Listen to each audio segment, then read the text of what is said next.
From Dispossession to Dependency by Arthur Manuel. Read by Mahekan Anderson. Colonialism has three components: dispossession, dependence, and oppression. Indigenous peoples live with these forces every day of our lives. It began with dispossession. Our lands were stolen out from underneath us. The next step was to ensure that we were made entirely dependent on the interlopers, so they can control every aspect of our lives and ensure we are not able to rise up to seize back our lands. To do this, they strip us of our ability to provide for ourselves. This was done by trying to cut us off from access to our land. My father, in his book, The Fourth World, wrote how this was achieved in the BC interior by literally fencing us off from our lands.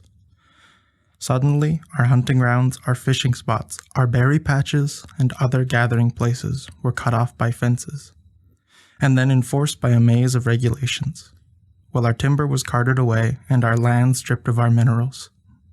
This had never been envisioned by our people. Even when we allowed the newcomers to set up settlements on our land, it was unthinkable that suddenly our lands would be closed to us. We were suddenly corralled onto reserves under the authority of an Indian agent and given a few gardening tools for sustenance.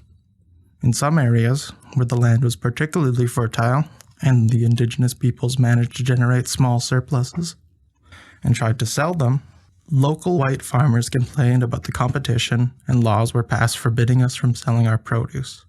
It is important to note that our poverty is not a byproduct of domination, but an essential element of it.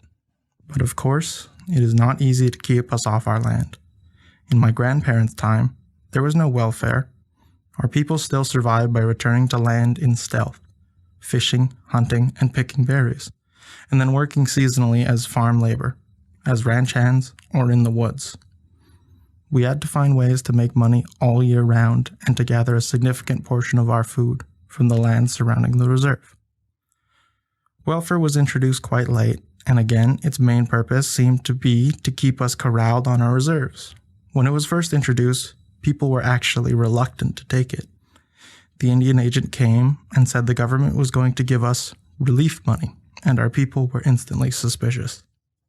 There was a big debate on the reserve about whether we should accept it or not. People tried to understand why the white man would offer to give us this, and no one could figure it out. That was when I was young. People were always trying to figure out what the white man was thinking, and we never could. It was always a very delicate situation with the white man. You would listen to what they said, but what they said often made no sense at all. I remember people coming to see my father to ask if they should take the relief money, because he worked on the river for the lumber company. My father had more contact with the white man, so people would always ask him what he thought. He told them that if they needed it, they should take it. The logic that it was due to us because they had fenced off our lands from us and pushed us up against the river on the tiny reserve. But for my father, it was never more than a stopgap measure. He devoted his life to trying to get our land back and our right to govern ourselves. In the immediate term, welfare checks would play an important pacification role.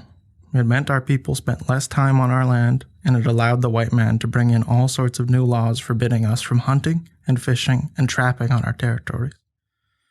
When these measures were put in place, the Canada we see today was finally created.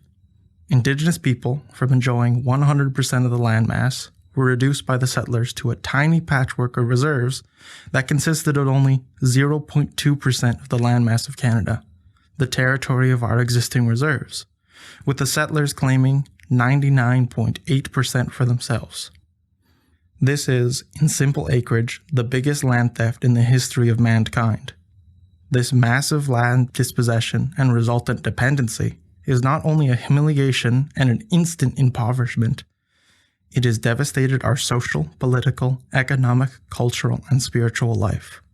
We continue to pay for it every day in grinding poverty, broken social relations, and too often in life-ending despair. But that was always part of the plan. We were left isolated and hungry while our land generated fabulous revenues from the lumber, minerals, oil and gas, and agricultural produce. We were to be kept penned in on our 0.2% reserves until we were starved out and drifted onto Skid Row in the city and gradually disappeared as peoples. Our dependency was not some accident of history. It is at the heart of the colonial system. Our poverty is not an accident, the result of our incompetence or bad luck. It is intentional and systematic.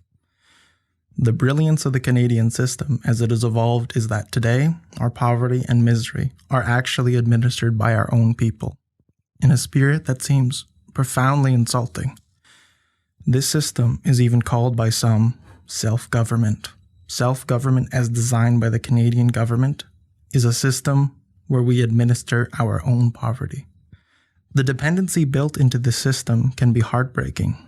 I once even heard a young person on the reserve saying that she could not wait until she was eligible to receive her own welfare checks. That is how bleak their future is. That is all they had to hope for in life. Their own welfare checks.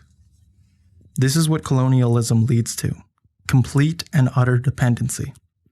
When this is the best they can hope for, it is not surprising that the suicide rate among our people is among the highest in the world. We cannot solve these problems with a new program or new services administered from Ottawa or by Ottawa's agents in our communities, or by giving us hugs or tearing up when you speak of our misery. There is only one program to solve this dependency and despair, and that is to get rid of the deadening weight of the colonialism that causes it. For us to once again have access to our land, and for the settlers to recognize at last our Creator-given title to it. Arthur Manuel was one of the giants of the Indigenous movement within Canada and internationally. He served as chief of his Neskonlith Indian band and chairman of the Shuswap Nation Tribal Council, as well as co-chair of the North American and Global Indigenous Caucus at the UN Permanent Forum on Indigenous Peoples. He was also the co-author, along with Grand Chief Ronald Derrickson, of the award-winning book Unsettling Canada, a national wake-up call. Arthur Manuel passed away in January 2017. Lorimer Press published his second book, co-authored with Grand Chief Derrickson, in the fall of 2017.